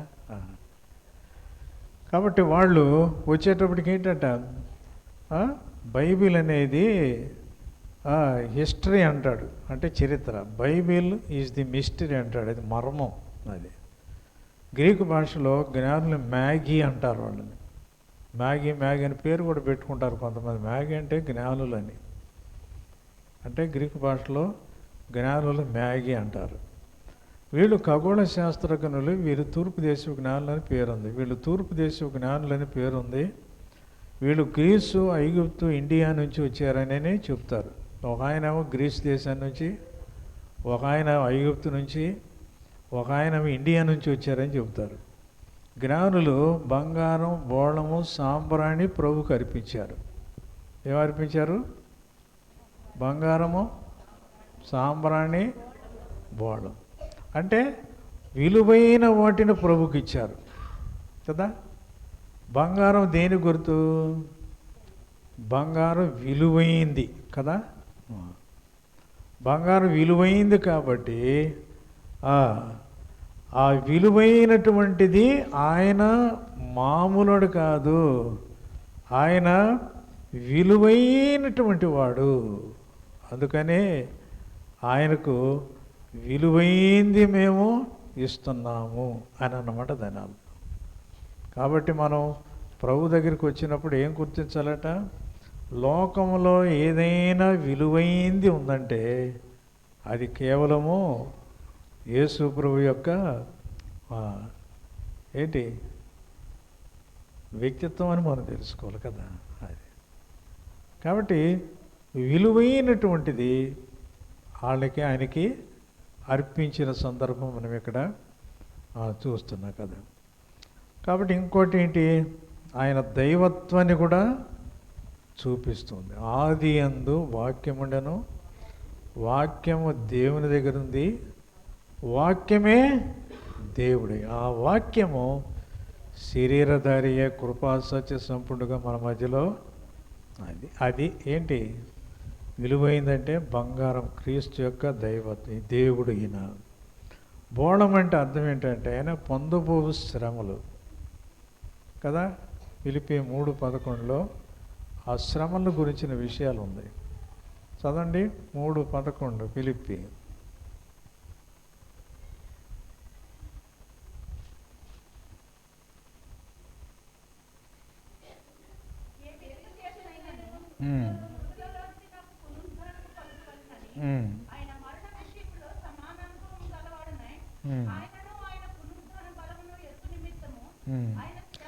ఆయన శ్రమలలో పాలివాడనగుట ఎట్టిదో ఎరుగును. కాబట్టి బోళం ఏంటంటే ఆయన పొందబోయే శ్రమలు. సాంబ్రాణి ఆయన యాజకత్వాన్ని చూపిస్తూ వస్తుంది. హెబ్రీ 7:26 పవిత్రుడు, నిర్దోషి, నిష్కల్మషుడు, పాపంలో చేరక ప్రత్యేకముగా ఉన్నవాడు, ఇట్టి ప్రధాన యాజకుడు మనకు సరిపోయిన ప్రభునందు విశ్వాసం ఉంచినటువంటి ప్రభు ఈ 3 విధాలుగా ఉన్నాడు. ఎట్టున్నాడంటే విశ్వాసులకు మనమంట ఆయనకి మనమేం అర్పించాలి? వాళ్ళేమో జ్ఞానులైతే ఏం అర్పించారు? బంగారము, సాంబ్రాణి, బోళం. మనమేం అర్పించాలి? రోమా 12:2 చెప్పండి. పరిశుద్ధమును దేవునికి అనుకూలమునైన సజీవ యాగముగా మీ శరీరములను ఆయనకు సమర్పించుకొనుడి అని దేవుని వాత్సల్యమును బట్టి మిమ్మల్ని బతిమాలుచున్నాను. రెండోది ఏంటి? సామెతలు 3:9 చెప్పండి. నీ రాబడి అంతటిలో ప్రథమ ఫలమును నీ ఆస్తిలో భాగం ఇచ్చి యెహోవాను ఘనపరచుము. ఏమిచ్చట? శరీరము సజీవ యాగంగా దానాన్ని మనం వేయాలంట. తర్వాత అంటే ఇతరులకు సహాయం చేయాలట. రండి, 1 తిమోతి 5:10 మధ్యలో ఉందన్నమాట. పిల్లలను పెంచి పరదేశులకు ఆతిథ్యం ఇచ్చి పరిశుద్ధుల పాదములు కడిగి శ్రమపడు వారికి సహాయము చేసి. క్లుప్తంగా చెప్పాలంటే ఏంటి? అవసరతలో ఉన్న వాళ్ళకి సహాయం. అది మనం చేయాల్సి సమర్పణ కాదు. సాయం అంటే ఊరికి చేస్తారా? సమర్పించుకుంటే కానీ సాయం కదా. కాబట్టి అది మనకు తెలుసు. రెండోది ఏంటి? బెత్లెహేము ఆరాధన స్థలం. ఆ మూడో దానికి రండి. యోదయ దేశపు బెత్లెహేమ ఎఫ్రత. ఎఫ్రత అంటే అర్థం ఏంటంటే ఫలించుట అని అర్థం. క్రీస్తును కలిగిన వారు ఏమవుతారు? ఫలిస్తారు. మొదటి కీర్తనలు ఏంటి? నీతిమంతుడట ఫలమిచ్చు చెట్టులాగా ఉంటాడు కదా. నీతిమంతుడు ఎలాంటి వాడండి? అతడు నీటి కాలం ఎవరైనా నాటబడిందో ఆకు వాడక తన కాలమందు ఫలమిచ్చు చెట్టు వలె ఉండదు. దుష్టులు అలాగుండక గాలికి చెదరగొట్టు చెట్టు పుట్టు చెట్టు పుట్ట. కాబట్టి చెట్టుగా మనం చేశాడు, ఫలించే చెట్టుగా చేశాడు, పొట్టు కాదు కదా. కొంతమంది యుక్తిగా చేస్తారు. ఒరే నువ్వేమో 100 గ్రాములు వేరుశనగపప్పు తెరా, నేను కేజీ పుట్టు తెస్తాను రా, ఇద్దరు ఊపుకొని తిందాము అన్నాడంట ఒకడెవడు. ఏంటంట? నువ్వు 100 గ్రాములేమో వేరుశనగపప్పు దే, నేనెంత కేజీ పుట్టు తెస్తా, ఈ రెండు కలుపుకొని ఇద్దరు ఊపుకొని. కాబట్టి పుట్టుకుండా ఏమన్నా ప్రయోజనం ఉందా? నువ్వు కేజీలు పుట్టు అవ్వచ్చు, ప్రయోజనం ఏం లేదు. చెట్టుగా ఉండాలి, పొట్టు కాదు కదా. కాబట్టి పొట్టులాగా ఉండకూడదు, నువ్వు చెట్టులాగా ఉండాలి. 4వ దానికి రండి. బెత్లెహేం అంటే అర్థం ఏంటంటే రొట్టెల ఆహారముతో నిండిన గృహము కదా. ఆహారంతో నిండిన గృహం. ఆహారంతో నిండిన గృహం పోయి ఆకలికి పోయింది, తట్టుకోలేక ఎవరు? నయోమి. ఆకలిగా ఉన్న స్థలం కూడా అది. ఆకలి తీర్చేదానికి యేసుప్రభు లోకానికి వచ్చాడు కదా. కరువు వచ్చేసిందంట, ఆకలిగా ఉన్నది. ఆకలి ఉంది అక్కడ బెత్లెహేంలో, ఆకలిగా తట్టుకోలేక ఎక్కడ వెళ్ళింది. కరువులో ఆహారమును ఇచ్చేవాడు, ఆకలి నుంచి తప్పించే దేవుడని నమ్మకమే అక్కడికి వెళ్ళిపోయింది. కరువులో కాపాడతాడు, ఆకలి కొన్ని వారి ప్రాణం అనేది తృప్తి పరుస్తాడు. అది అయితే ఇక్కడ ఏంటంటే ఆయన ఎందుకు వచ్చాడంటే యోహాను సువార్త 6:35 చెప్పండి, జీవాహారమును నేనే. జీవాహారం ఆయన. రెండోది 6:27 అక్షయ ఆహారము. ఈ ఆహారం ఎలాంటిదంటే క్షయమయ్యేది కాదు, తరిగేది కాదు, అక్షయ ఆహారము. అదే యోహాను సువార్త 6:49 ఇశ్రాయేలు మన్నా తినను చనిపోయిరి, కానీ పరలోకము నుండి దిగి వచ్చిన ఆహారము తినేవాడు జీవించును. అది పరలోకం నుంచి దిగి వచ్చిన ఆహారం తినేవాడు జీవిస్తాడు. అదా జీవాహారమైన అక్షయాహారమైన పరలోకం నుంచి దిగి వచ్చిన ఆహారం తిన్నవాళ్ళు ఏమైనారో తెలుసా? యోహాను 6:50 మాట ఉంది, పరలోకం నుంచి దిగి వచ్చిన ఆహారం. చాలు. క్రీస్తు నువ్వు నింపబడినట్టయితే నువ్వు ఎప్పుడు బ్రతుకుతావు కదా. యోసేపు జీవిస్తున్న వ్యక్తి కాబట్టి పోతీఫర్ ఇంట్లో తన మనస్సాక్షిని ఏం చేసుకున్నాడట? కాబట్టి ఈ ఆహారం తిని జీవిస్తున్నాడు. ఎవరు? యోసేపు. శోధన వచ్చింది, పోతీఫర్ భార్య వచ్చింది. భార్య వచ్చేసి రా నాతో శయనించు అంది, పట్టుకుంది. అప్పుడు చూడండి ఆ మాట, చదవండి అన్నమాట. 39:12 ఆదికాండం, 39 ఆదికాండం 12.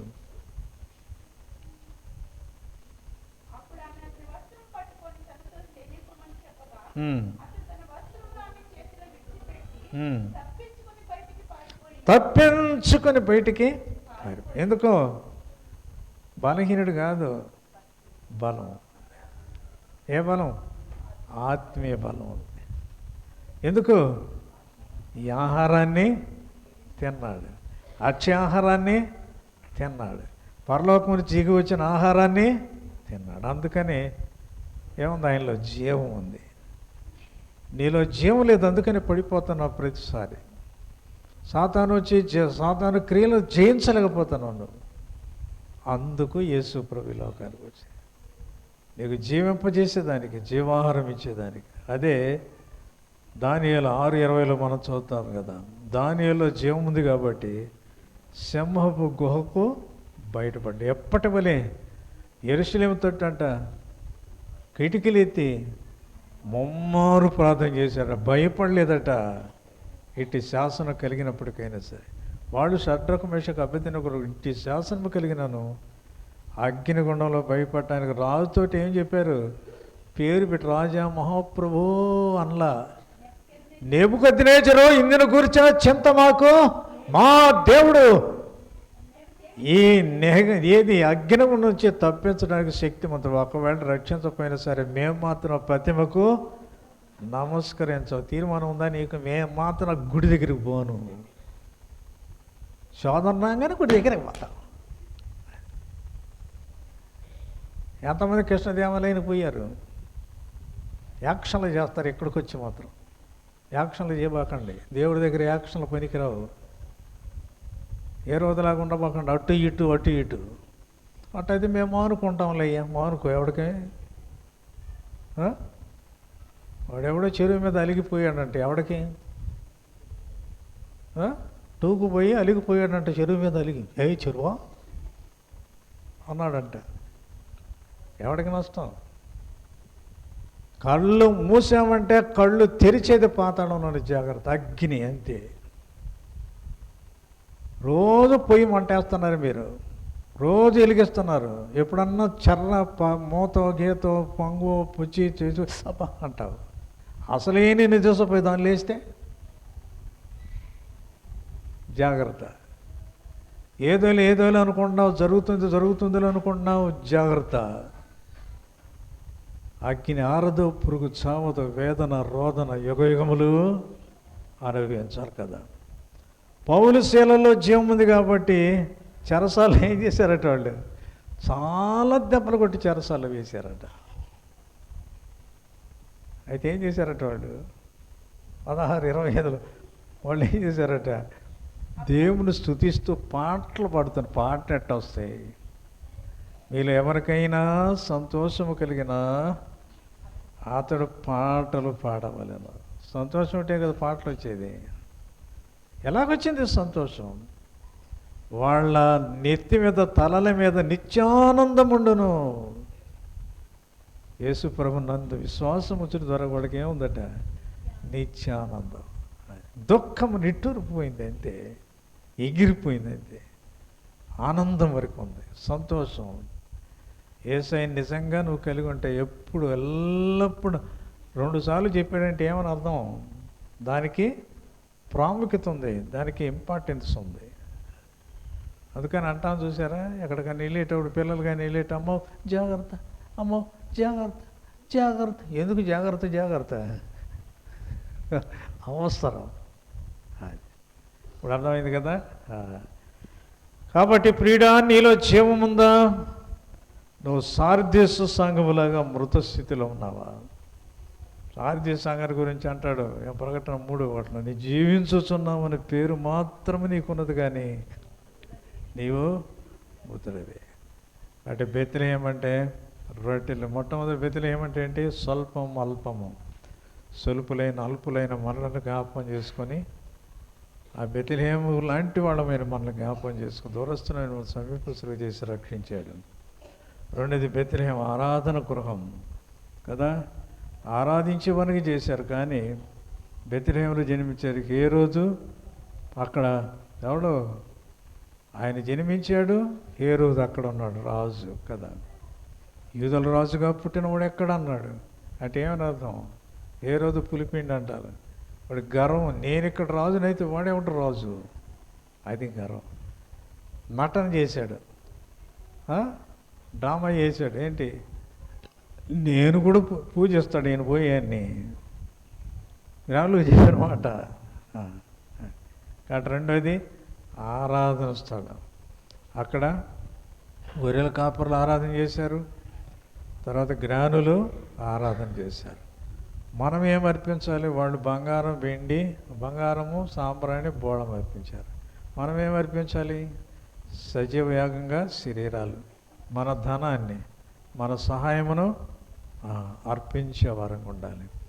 మూడోది ఏంటి? ఎప్రత, ఫలించుట.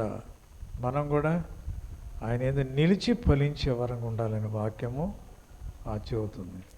ఫలించేవాడు చెట్టులాగా ఉంటారు, ఫలించని వాళ్ళు పొట్టులాగా ఉంటారు. చిట్ట పుట్ట, అయ్యా నన్ను చెట్టులాగా చేసావు, పొట్టులాగా నన్ను చేయలేదు. పొట్టు స్థితి నుంచి చెట్టు స్థితిలోనికి నన్ను మార్చి. బెత్లెహేము అంటే ఆహారంతో నిండిన గృహం. యేసుక్రీస్తు జీవాహారం, ఆయనే అక్షయ ఆహారం, ఆయనే పరలోకం నుంచి దిగి వచ్చిన నా ఆహారం. జీవాహారమైన క్రీస్తు నువ్వు నింపబడితే నువ్వు ఎల్లప్పుడూ బతుకుతావు. ఆ రీతిగా ఆ జీవం ఉంది కాబట్టి యేసు శోధన చేయించాడు. దానివల్ల జీవం ఉంది కాబట్టి సింహం పోనుకు భయపడలేదు. షడ్రకం విషకులు అభ్యర్థన వల్ల జీవం ఉంది కాబట్టి వాడు అగ్నికొండానికి భయపడలేదు. పౌలు శీలలో జీవం ఉంది కాబట్టి చెరసాలలో శ్రమల్లో పాటలు పాడాడు. నీలో జీవం ఉందా? నువ్వు సార్దీసు సంఘంలాగా మృతమైన స్థితిలో ఉన్నావా? అర్థం చేసుకో. బెత్లెహేము దావీదు కదా, అక్కడే రాజుగా అభిషేకించబడినటువంటి వాడు. అలాంటి అల్పమైన దాన్ని జ్ఞాపకం చేసుకొని బెత్లెహేములో ఆయన జన్మించాడంటే ఆయన మన హృదయములో ఆయన జన్మించాలని కోరుతున్నాడు. అదే నిజమైన క్రిస్మస్. అయ్యా నా హృదయంలో జన్మించావు, నీకు స్తోత్రం అని చెప్పగలిగిన అనుభవం నీ జీవితంలో ఉంటే 1-2 మాటలతో ప్రభుని ఆ రీతిగా ఒక కొద్ది నిమిషాలు ఆరాధన చేద్దాం. తర్వాత మెయిన్ మెసేజ్ కూడా కొద్ది నిమిషాలు వాక్యం ధ్యానం చేద్దాం. మనందరూ లేచి నిలబడి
పాట సంఖ్య 105 పాటలో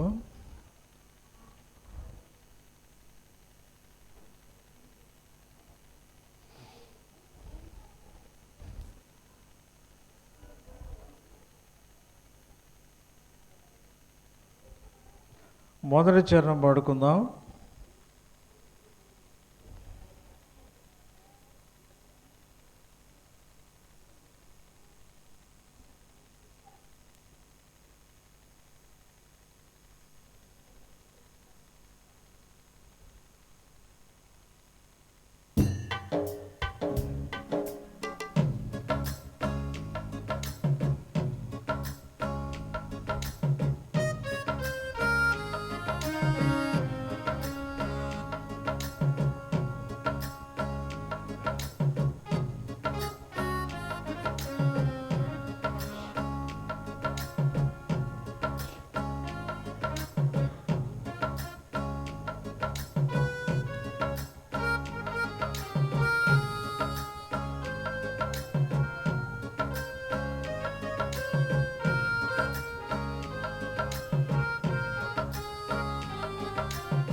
దూతలు స్తుతించు మహోన్నతుడు, కన్య మరియ యందు జన్మించెను.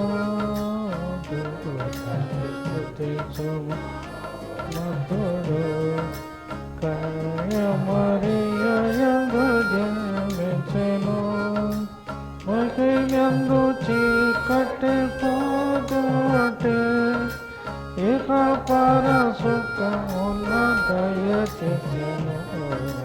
దేవాదేవునికు అవిరత ప్రియకుని స్తోత్రింతుము. దేవాదేవునికు ఆడెదము, అవిరత ప్రియకుని స్తోత్రింతుము. ఏ పొగదయముని పొగడెదము, పాప పరిహరుని పాడెదము. దేవని ఆడెదము, అవిరత ప్రియకుని స్తోత్రింతుము. దేవదేవుని ఆడెదము, అవిరత ప్రియకుని స్తోత్రింతుము.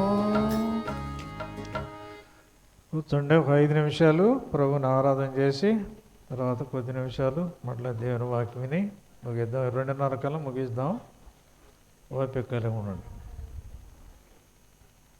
ప్రభుని ఆరాధన చేయండి. బెత్లెహేము అంటే ఏంటో చూసాం కదా. అల్పమైంది, స్వల్పమైంది. మనం అల్పలో స్వల్పలో.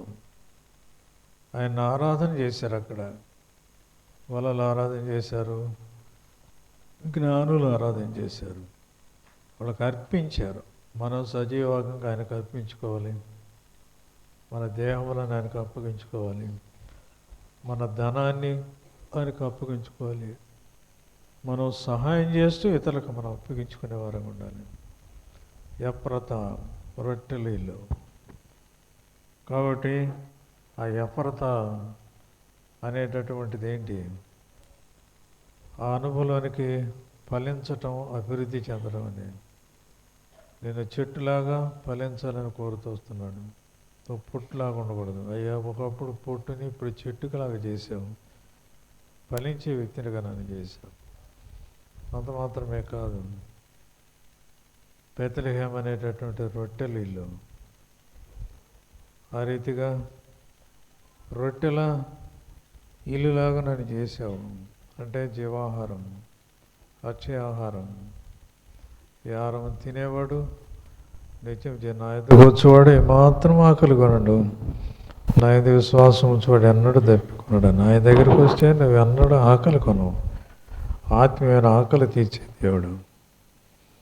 కాబట్టి జీవాహారమైనటువంటి ఆయన నువ్వు భుజిస్తే ఆయన కొరకు జీవిస్తావు. ఎలాగా?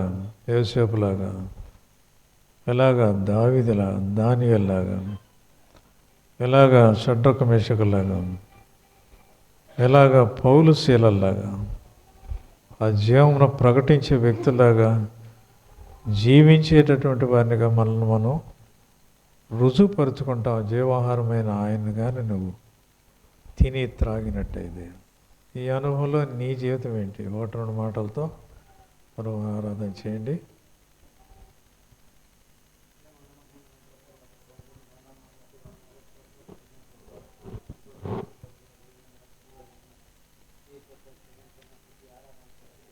సమయం కొరకై వందనాలు స్తోత్రాలు చెల్లించుకుంటానయ్యా. ఇదిగో ప్రభువా దేవా,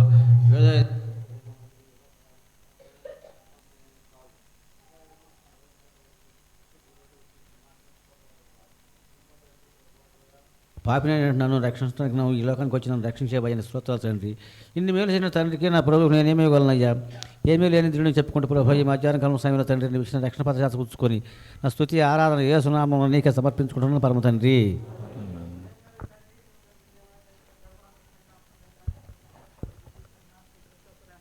నా ఈ జీవితయాత్రలో తండ్రి 2024 సంవత్సరము లోకంలో క్రిస్మస్ అని చెప్పబడి దినాన్ని చూడటానికి మీ రక్తం విమోచింపబడిన మీ బిడ్డలతో మీ ఇంట్లో చేరి మేము ఆరాధించడానికి నాకు ఇచ్చిన ఈ కృపను బట్టి మీకు వందనాలు స్తోత్రాలు చెల్లిస్తున్నాను తండ్రి. మధ్యాహ్న కాల సమయంలో తండ్రి నా గమనంలో తీసుకురాబడిన మాటను బట్టి వందనాలు తండ్రి. బెత్లెహేము అంటే అది స్వల్పమైనది, చాలా కొంచెం తక్కువ జనాభా కలిగినది, తండ్రి ఎన్నిక లేనిది, ఏ ఫెసిలిటీస్ లేనిది.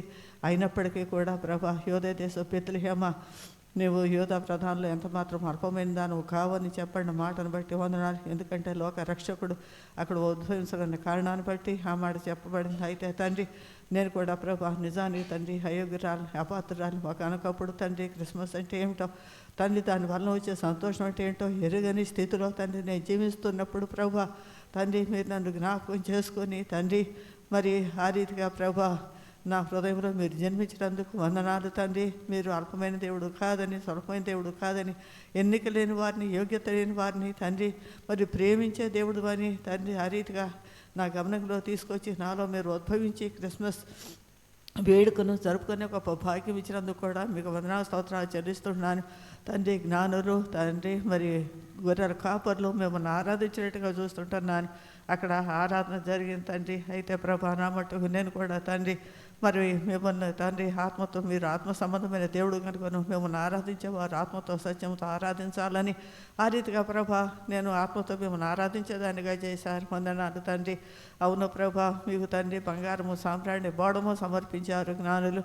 బంగారం మీరు మహాగరుడు మహోన్నతుడు అని తండ్రి, రాజులకు రాజు ప్రభులు ప్రభు అయిన దేవుడు అని మీ మహత్యమును, మీ గొప్పతనమును, మీ అధికారమును తండ్రి మరి సూచిస్తుండగా సాంబ్రాణి తండ్రి మీ పరిశుద్ధతను చూపించేదిగా ఉంది తండ్రి. బోళమైతే ప్రభా మరి తండ్రి మీరు ప్రభా తండ్రి చేదు అనుభవం గుండా పోస్తున్న దేవుడు అయి ఉంటున్నారని చూపిస్తూ ఉంది తండ్రి.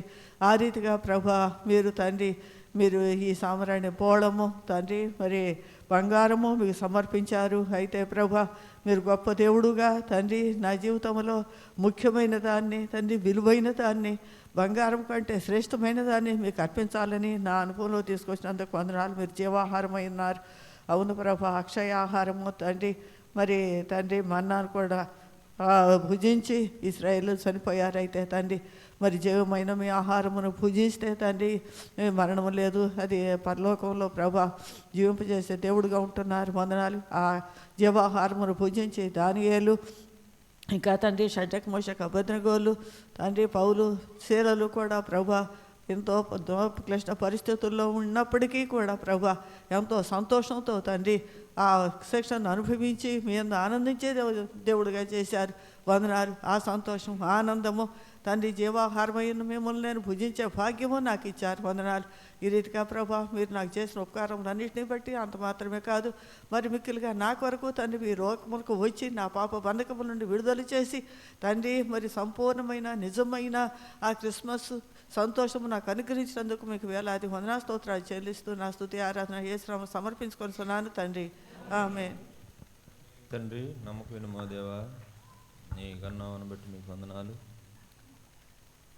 నాయన. ఈ యొక్క క్రిస్మస్ పర్వదినాన్ని పురస్కరించుకుంటూ నాయన మరి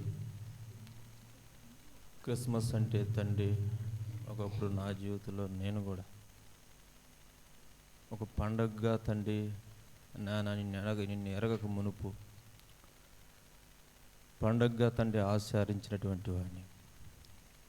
అంత మాత్రమే కాదు, ఆ స్వల్ప గ్రామమైనటువంటి తండ్రి బెత్లెహేమును మీరు ఎన్నుకుంటూ వచ్చారు నాయన. యూద ప్రధానంలో నువ్వు ఎంత మాత్రం అల్పమైన దానివి కావని మీరు తండ్రి మీరు మాట్లాడుతూ వచ్చిన మాటలు ఆ రీతిగా బెత్లెహేమును మీరు ఎన్నుకుంటూ వచ్చారు.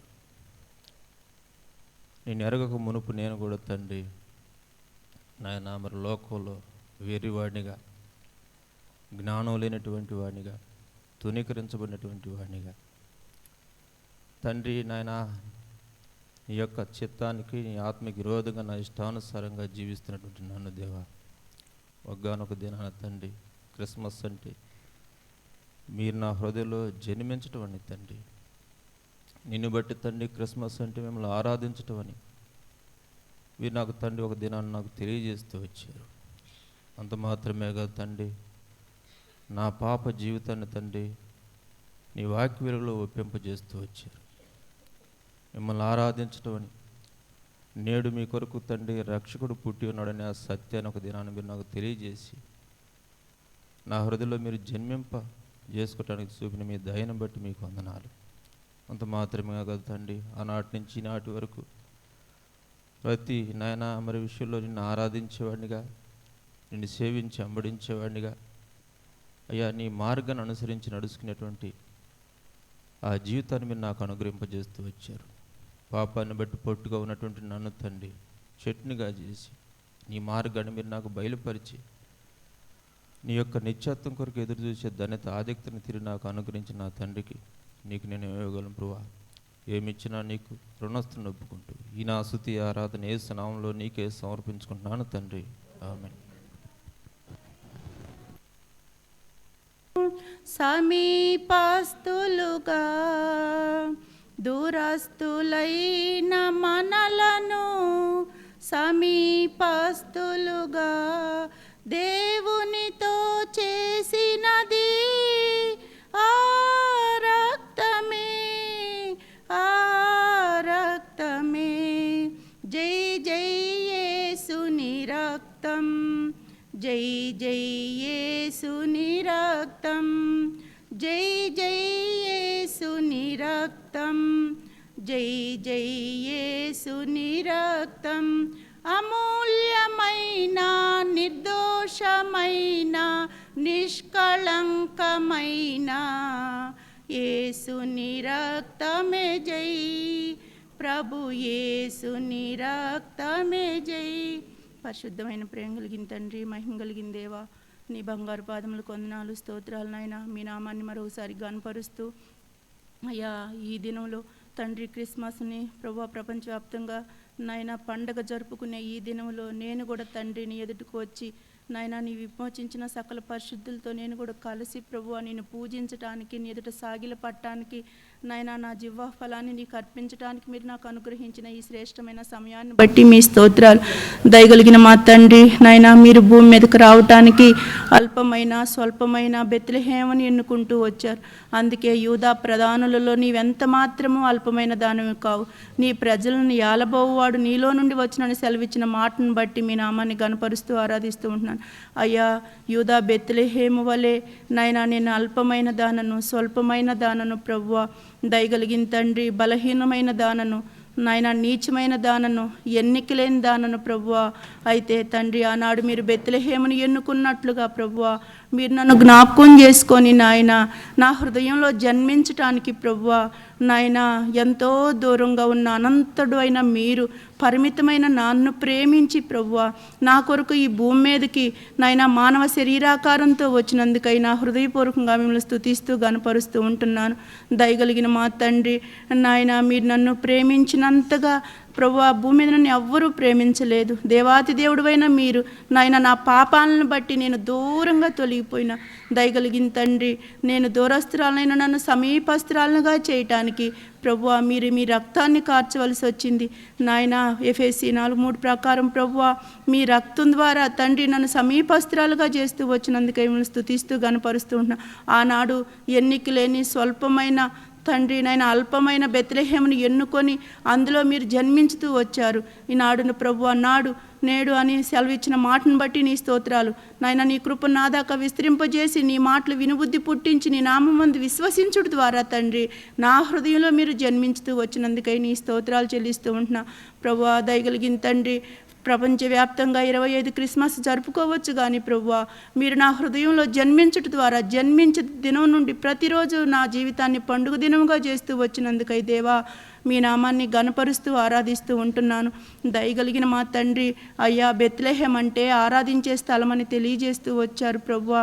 దయగలిగిన తండ్రి గొల్లలు మిమ్మల్ని ఆరాధించారు, జ్ఞానులు మిమ్మల్ని ఆరాధించారు, ఆ ఆశ్చర్య క్రియలను చూసి ప్రభువా మిమ్మల్ని స్తుతిస్తూ వచ్చారు. దయగలిగిన మా తండ్రి నాడు నేను కూడా ప్రభువా మిమ్మల్ని ఆరాధించేదానిగా చేశావు. ఒకప్పుడు ఆరాధన అంటే ఏందో, స్తుతి అంటే ఏందో తెలియదు.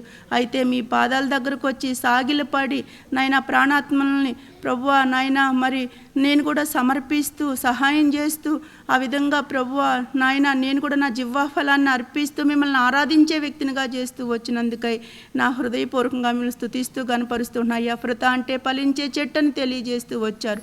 ఒకప్పుడు గాలికి కొట్టుకొని పోయే పొట్టులాగా ఉన్న నా జీవితం దయగలిగిన తండ్రి మీరు మీ నోట నుండి ఉమ్మి వేసినప్పుడు దానికి నేను అర్హురాలని ప్రభువా, ఎందుకంటే అలాంటిది నా జీవితం. అయితే తండ్రి నేను వేయించుకోవలసిన ఉమ్మ మీరు వేయించుకుంటూ ప్రభువా గాలికి చెదరగొట్టుకొని పోవలసిన పొట్టు లాంటి నా జీవితాన్ని ఫలించే చెట్టులాగా నీటి కాలువను నాటుతూ వచ్చారు ప్రభువా. ఏమిచ్చి మీ రుణం తీర్చుకోగలనయ్యా. అయ్యా నేను మీ యందు విశ్వసించుట ద్వారా నాయన రక్షణను అనుగ్రహించి చెప్పన శక్యమున మహిమాయుక్తమైన సంతోషం కలిగిన దానిగా మీరు నన్ను చేస్తూ వచ్చారు.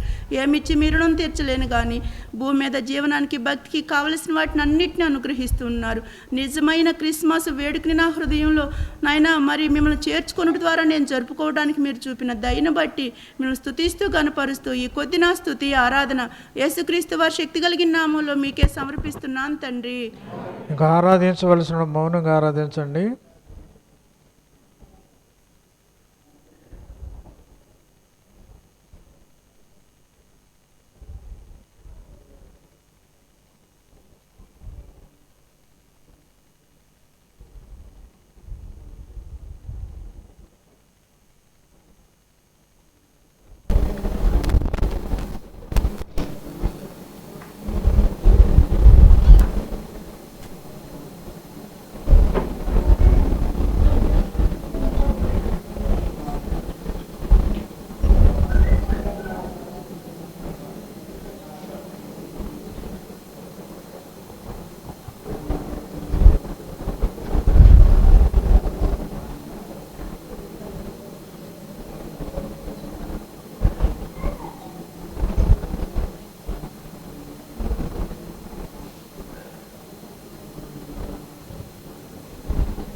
ప్రేమల తండ్రి, నమ్మకమైన మా దేవ, మీ ఘనమైన నామమును బట్టి స్తోత్రాలు. మీ రక్తంలో విమోచించబడిన ప్రియులతో కలిసి నేను కూడా నా స్తుతి ఆరాధన మీకు తెలియజేయడానికి చూపిన మీ దయ కొరకే స్తోత్రాలు. బేత్లెహేమును గురించిన విషయాలు మరోసారి నాకు జ్ఞాపకం చేస్తూ వచ్చారు. బేత్లెహేము స్వల్పం అల్పమైంది అయినప్పటికీ మీరు తండ్రి ఆ గ్రామాన్నే కోరుకున్నారు. నేను అల్పుడను స్వల్పుడను ఎన్నికలేని వాడను, నా ఆయు ఎంతో అల్పమైంది, అల్పకాల పాప భావంలో జీవిస్తున్నటువంటి నన్ను, ఆ నిత్యత్వం కొరకైన ఆకలి దప్పిక లేనటువంటి నన్ను మీరు జ్ఞాపకం చేసుకున్నారు. ఆ రీతిగా అల్పుని స్వల్పుడైన నన్ను తండ్రి ఎన్నికలేనటువంటి వాడును. మీ దృష్టికి తండ్రి నన్ను తండ్రి మీరు ఏర్పరచుకున్నటువంటి విధానాన్ని జ్ఞాపకం చేసుకుని మీ నామని గణపరుతూ ఆరాధిస్తున్నాను. బేత్లెహేము ఆరాధన గృహమైంది, మిమ్మల్ని ఆరాధించే అనుభవంలోకి నన్ను నడిపింపజేశారు. దిమనస్కత్వం నుంచి నన్ను తప్పించారు. స్తోత్రాలు. సజీవంగా మేము సమర్పించుకొని జీవించే విషయాల్లో, ధనమును తండ్రి మీ కొరకు ఇచ్చే విషయాల్లో, సహాయం చేసే విషయాల్లో నన్ను అంతకంతకు నా నేర్పుతూ మీకు ఇచ్చేటటువంటి అనుభవంలోకి నడిపింపజేస్తూ వస్తున్న విధానాన్ని విశ్వసిస్తున్నాను. నన్ను తండ్రి అప్రత యొక్క అనుభవాలకి ఫలించి అభివృద్ధి పొందే అనుభవాలకు నన్ను నడిపింపజేస్తున్నారు. ఒక పుట్టులాగా ఉన్న నన్ను చెట్టులాగా మార్చారు. అందరూ పెట్టి స్తోత్రాలు. ఆహారంతో నిండి నీళ్ళని జీవాహారం మీరుగా వచ్చే ఆహారంగా పరలోకాన్ని దిగి వచ్చిన ఆహారంగా మీరు నాకుంటున్నారు. స్తోత్రం. మీరు ఎల్లప్పుడూ భుజించి మీ అందు బ్రతికే అనుభవంలోకి నన్ను నడిపింపజేస్తున్నారు. యేసేపులాగా జీవించే వ్యక్తినిగా నన్ను చేసి దానిలాగా జీవం ఉన్న వ్యక్తిగా నన్ను భయపడినటువంటి వాడిగా చేశారు. మనసాక్షిగా కాపాడుకునేవాడిగా చేశారు. శ్రమలో చెరసలో పాటలు పాడే పౌలుశీల యొక్క అనుభవంలోకి నన్ను నడిపింపజేశారు.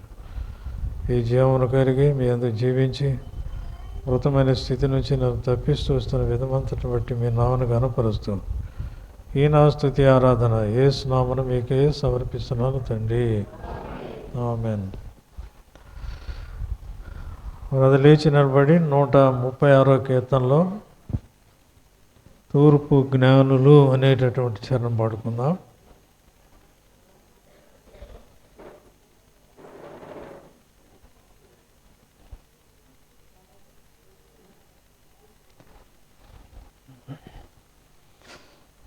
రెండో చరణం పాడుకుందాం. 136 పాత పుస్తకంలో 134.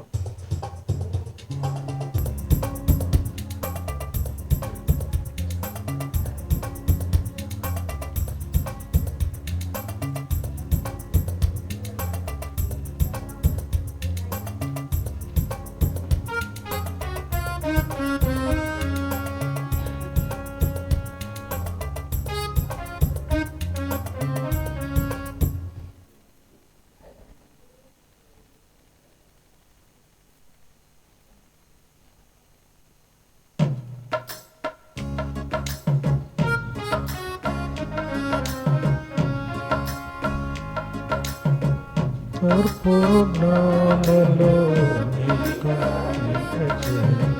తూర్పు జ్ఞానులు బంగార సామ్రాణి మూలము సామ్రాణి మూలము తెలుపబడెను నీ ఘన విజయము